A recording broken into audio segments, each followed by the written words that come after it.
تو شاعر اللہ یہ قرار پایا۔ امام مظلوم کربلا کی ذات وہ ذات ہے کہ جس کے لیے چھٹے امام جعفر صادق علیہ الصلوۃ والسلام فرماتے ہیں اللہم صلی علی محمد و آل محمد۔ وسائل الشیعہ ایک کتاب ہے نور عاملی کی، اس میں یہ نقل ہے کہ جب ایک صحابی امام پہنچا، امام اس وقت سجدے کے حالت میں چھٹے امام، اور امام دعا فرما رہے تھے پروردگارا میرے جد حسین کے زائروں پہ رحمت نازل۔ جناب امام جعفر صادق جب یہ دعا فرما رہے تھے، اور دعا فرمانے کے بعد جب آپ نے سجدے سے سر اٹھایا تو اس صحابی نے کہا کہ مولا اس قدر فضیلت رکھتی ہے امام حسین علیہ السلام کی زیارت، اور اس مرتبے پہ ہے میں مظلوم کربلا۔ تو چھٹے امام نے فرمایا کہ تم نہیں جانتے کہ ان کا مرتبہ کیا ہے، زیارت کرنے والے کا، جو امام مظلوم کربلا کی زیارت کو جاتا ہے اس کا کیا مرتبہ ہے، تم نہیں جانتے۔ تو سنو میں بتاتا ہوں تمہیں ان کا مرتبہ کیا ہے اس زائر کا۔ وہ زائر جو اپنے گھر سے قدم نکالتا ہے، ارادہ کرتا ہے زیارت کے لیے، تو اس کے لیے 1 نہیں 10 نہیں 20 نہیں بلکہ چھٹے امام فرماتے ہیں کہ 1000 نیکیاں خداوند عالم اس کے کھاتے میں لکھا، اس کے ارادہ کرتے۔ اور جس وقت پہلا قدم اس کا گھر سے نکلتا ہے تو خداوند عالم اس کی 1000 گناہوں کو معاف فرما دیتے ہیں۔ زیارت زائر امام حسین، اور پھر جب اس کا قدم اٹھنے کے بعد زمین پہ آتا ہے تو 1000 نیکیاں خداوند عالم اس کے زمرے میں لکھ دیتا ہے۔ اور اس کے بعد جب وہ سفر کرنا شروع کرتا ہے تو خداوند عالم کہتا ہے تو میرا بندہ ہے، میں تیرا خدا ہوں، تو جو دعا کرتا چلا جائے گا اس دعا کو میں قبول کرتا چلا جاؤں گا۔ ایک صلوات پڑھیں محمد والے محمد۔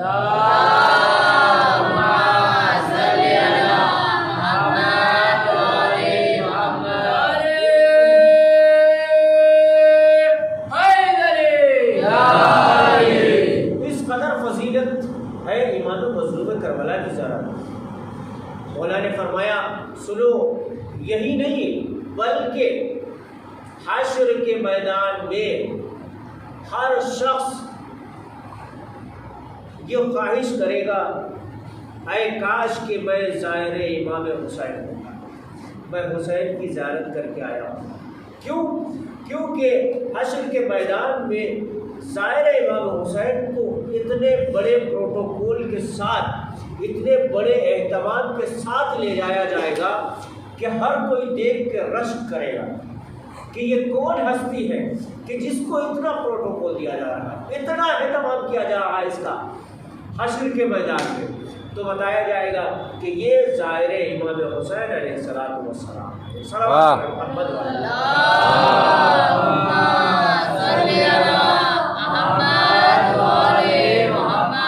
یعنی قدم قدم پہ انسان کے لیے نیکیاں ہیں۔ یہ ایام جو چل رہے ہیں نا امام کے 40ویں کے چہلوں کے، بہت فضیلت رکھتا ہے یہ وقت۔ وہ زائرین جو اس وقت امام مظلوم کربلا کی زیارت کے لیے اپنے قدم کو اٹھا رہے ہیں، ہر قدم پہ نیکیاں خداوند عالم اس کو دے رہا ہے۔ پھر چھٹے امام فرماتے سنو یہی نہیں بلکہ جس وقت زائر اپنے گھر سے قدم نکلتا ہے ختمی مرتبہ حضرت محمد مصطفیٰ صلی اللہ علیہ وآلہ وسلم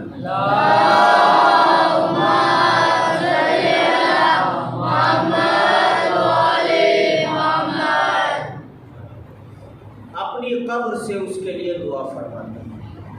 کون؟ پیغمبر اسلام۔ اور کہا بھائی نہیں، مولا کائنات نجف اشرف سے اس کے لیے دعا فرماتے ہیں۔ امام حسن مجتبیٰ بقیت اللہ سے اس کے لیے دعا کرتے ہیں۔ اور وہیں تک نہیں بات رہتی ہے بلکہ سابرہ، کاظمین، مشہد، ہر جگہ سے ہر معصوم دعا کرتا ہے۔ کس کے لیے؟ ظاہر امام مظلوم کربلا علیہ الصلوۃ والسلام کے لیے۔ صلوات پڑھیں محمد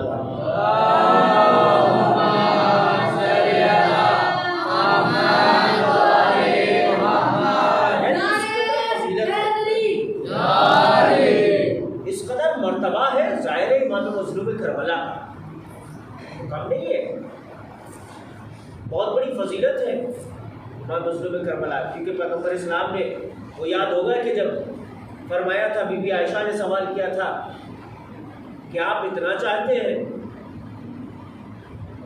اپنے نواسے کو، تو پیغمبر اسلام نے اس وقت تفصیل بیان کی تھی کہ جو میرے بیٹے کی زیارت کو جائے گا اس کو 1 حج کا ثواب ہوگا، پھر 2 حج کا، وہ سوال کرتی رہی اور پیغمبر اسلام حجوں کو بڑھاتے رہے، یہاں تک کہ فرمایا کہ جس نے میرے فرزند میرے نواسے حسین کی زیارت کی اس کو 90 حج کا ثواب ملا، ماں عمرے کے ساتھ میرے ساتھ کیا۔ صلوات پڑھیں محمد والے محمد۔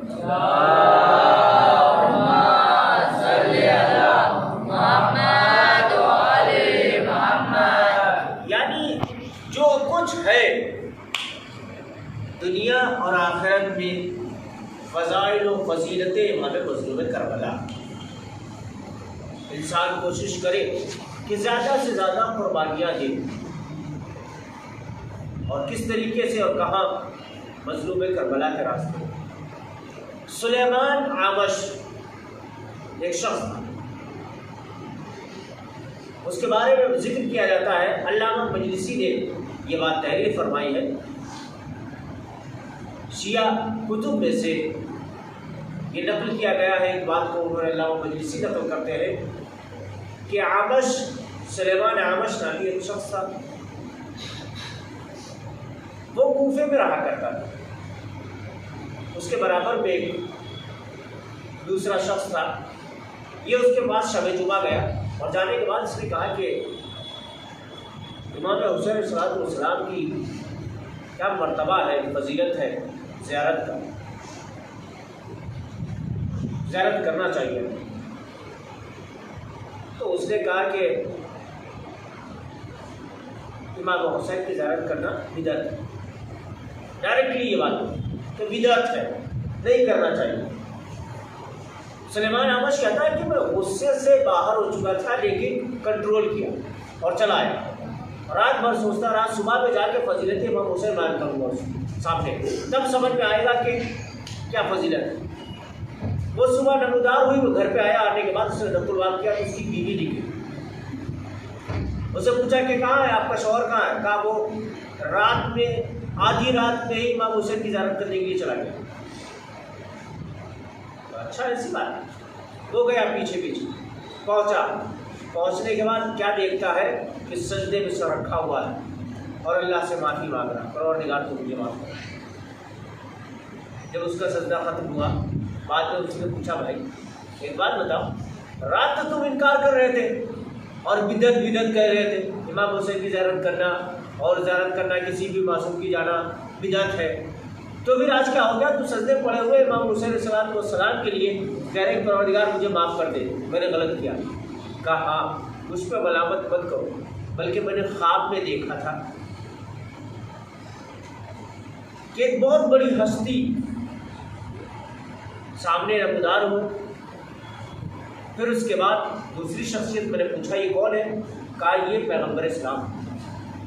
اور دوسری ہستی جب سامنے آئی، نورانی چہرہ، میں نے پوچھا ایک شخص سے، بھائی کھڑے ہوئے غلاموں سے کہ یہ کون ہے؟ کہا یہ مولا کرام علی بن ابی طالب علیہ السلام۔ تیسری ایک اونٹ لایا گیا جس پہ ایک محمل سجی ہوئی تھی، میں نے کہا اس محمل میں کون ہے؟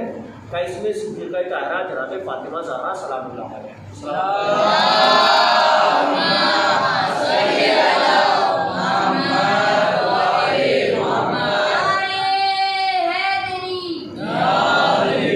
جب میں نے سوال کیا کہ یہ کون ہے تو فرمایا کہ معصومہ کون ہے؟ سلام اللہ علیہ ہے۔ کہا یہ آسمان سے ان تک جو ایک لسٹ ہے جو لٹک رہی ہے، اس میں کچھ نام لکھے، اسماء لکھے ہوئے، یہ کون ہے اور کس کے ہے؟ کہا یہ وہ نام ہے، یہ وہ پروانہ ہے کہ جو ظاہر امام حسین۔ کہا اچھا ایسی بات ہے؟ کہا یہ بخشش کا پروانہ ہے۔ کہا تو مجھے نہیں ملے گا۔ کہا تم تو انکار کر دو۔ کہا وہ خواب دیکھنے کے بعد میں بیدار ہوا اور فوراً ہی دوڑتا ہوا یہاں آیا۔ میں یہ سمجھ گیا ہوں کہ حقیقت میں زیارت امام حسین کے علاوہ وہاں بھی سفارش نہیں ہو سکتی ہے۔ ایک صلوات پڑھیں محمد والے۔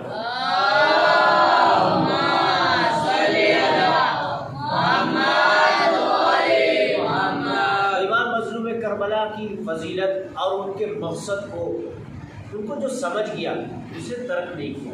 آج دیکھ لیجیے ہزاروں کی تعداد میں لوگ، ہزاروں لاکھوں نہیں بلکہ کروڑوں کی تعداد میں لوگ جا رہے ہیں، زیارت کر رہے ہیں، قدم قدم پہ جس کے ثواب ہے۔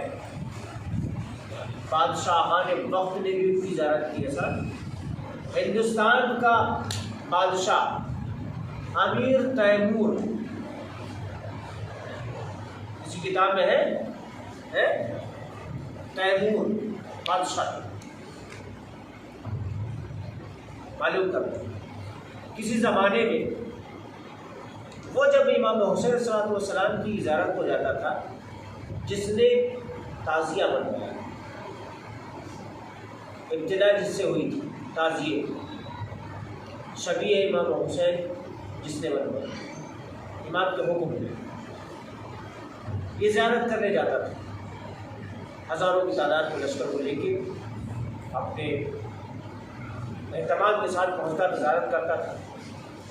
اس کا انتقال ہونے سے 1 سال پہلے زیارت کر کے آ رہا تھا، تو بیان کیا جاتا ہے کہ روبرو یا خواب کی صورت میں امام مظلوم کربلا آئے، انہوں نے کہا کہ اگلے سال تم زیارت کو نہیں کرو۔ کہا بولا میں مر جاؤں گا آپ کی زیارت کو اگر نہیں۔ کہا نہیں جاؤ، اور جانے کے بعد میری ایک شبیہ بنوانا روزے، بس اس کی زیارت۔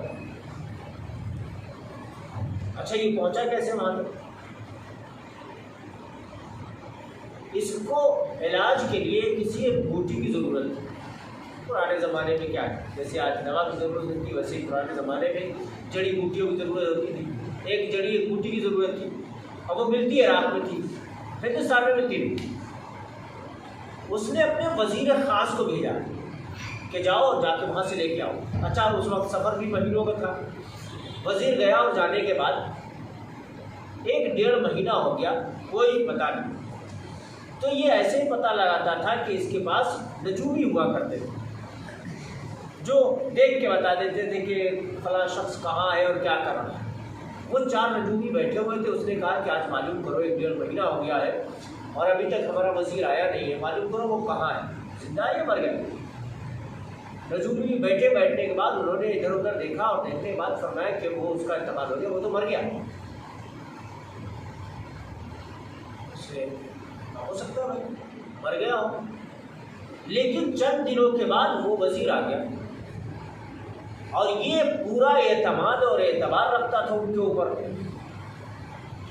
چاروں نجومیوں کے اوپر، کہ جو بات کہہ دیتے تھے وہ ایکسیپٹ کر لیتا تھا۔ بادشاہ نے کہا چاروں کو بلاؤ، ان کی گردنیں اڑاؤ۔ انہوں نے جھوٹ کی بولی، وہ بلائے گئے، لے آنے کے بعد اس نے حکم دیا جلاد کو جاؤ چاروں کی گردنیں اڑاؤ۔ وہ جب خنجر کے نیچے پہنچ گئے تو انہوں نے فریاد کی بادشاہ سلامت، بس آخری موقع دے دیجیے مجھے۔ کہا کیا؟ کہا وزیر کو بلوا لیجیے، اس کو میں دیکھنا چاہتا ہوں کہ سچ میں زندہ ہے۔ کہا ٹھیک ہے، وزیر کو بلایا گیا، وزیر آیا۔ اب یہ دیکھنے کے بعد اور زیادہ بوکھلا گیا کہ ہمارے نجوم میں تو یہ لکھا ہوا تھا اور یہ دکھائی دیا کہ یہ مر گیا ہے۔ کہا اچھا تو کیسے تم نے یہ اندازہ لگا لیا مر گیا؟ کہا یہ بات بتاؤ، ابھی 1 مہینہ پہلے جمعرات کے دن تم کہاں تھے؟ تو اس نے ایک اندازہ لگایا، اندازہ لگانے کے بعد کہا کہ میں امام حسین علیہ السلام کے روضے میں تھا۔ کہا یہ امام حسین کون؟ حسین نے بتایا۔ تو کہا تو یہی تو وجہ ہے، بادشاہ سے وہ نجومی کہنے لگے بس وہاں پہ چھوڑ دو. کہا کیوں؟ تم دلیل تو لے کے آؤ. کہا ہم نے نجوم کے حساب سے یہ دیکھا تھا کہ یہ بہشت میں ہے، جنت میں ہے. اس کا مطلب یہ ہے کہ امام حسین علیہ السلام کا دائرہ جو ہے، جو قبر ہے، وہ امام مظلوم کربلا کا روضہ جنت میں شمار. صلوات پڑھیں محمد والے.